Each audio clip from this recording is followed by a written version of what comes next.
আজকে বাড়িতে নিরামিষভাবে একদম ফুচকা বানালাম, মানে পেঁয়াজ কিন্তু ছাড়া। মানে ফুচকাটা বাড়িতে বানানো হয়নি, বাকি কিন্তু টক জল আর আলু কিন্তু বাড়িতে বানানো হয়েছে। ফুচকাটা কিন্তু কেনা ছিল, শুধু ভেজেছি। প্রথমে এখানে 4টে আলু নিয়েছি আর কিছুটা লবণ আর 2টো কাঁচা লঙ্কা কিন্তু সিদ্ধ করে নিয়েছি। এইদিকে দেখতে পাচ্ছ তেঁতুল নিয়েছি কিছুটা পরিমাণে, অল্পই কিন্তু নিয়েছি। তো তেঁতুলটা কিন্তু একটুখানি মেখে তারপর কিছুটা পরিমাণে জল দিয়ে একটুখানি ভিজিয়ে রাখতে হবে। সঙ্গে সঙ্গে করলেও কিন্তু ভালো হয়, তারপর আমি একটুখানি ভিজিয়ে রাখলাম, তাহলে একটু বেশি ভালো হবে। তো দেখতে পাচ্ছি তেঁতুলটাকে কিন্তু আমি কিছুটা পরিমাণে জল দিয়ে ভিজিয়ে রেখেছি। ওইদিকে কিন্তু আমি কিছুটা পরিমাণে বাদাম শুকনো গোলা ভালো করে কিন্তু ভেজে নিয়েছি।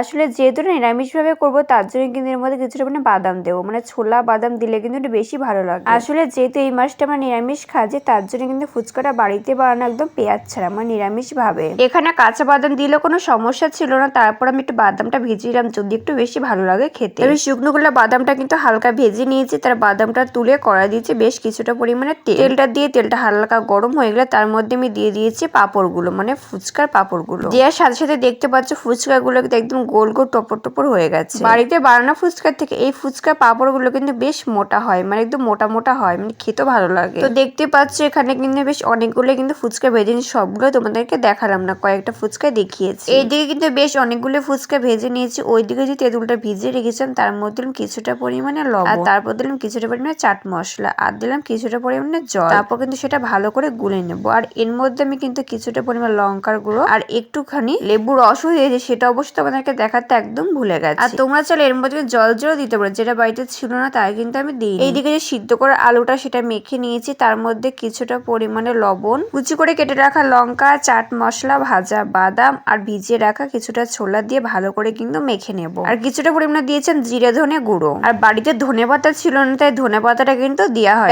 সবকিছু রেডি হয়ে গেছে, এবার শুধু খাওয়ার পালা। তো দেখতেই পাচ্ছ ফুচকা গুলো কত সুন্দর কড়মড় করছে, তার মধ্যে আলু দিয়ে তেঁতুল জল দিয়ে কিন্তু তোমরা কিন্তু চাইলে বাড়িতে অবশ্যই একবার কিন্তু ট্রাই করো। তো বন্ধুরা ভিডিওতে লাইক করে চ্যানেল সাবস্ক্রাইব করে দিও। বাই।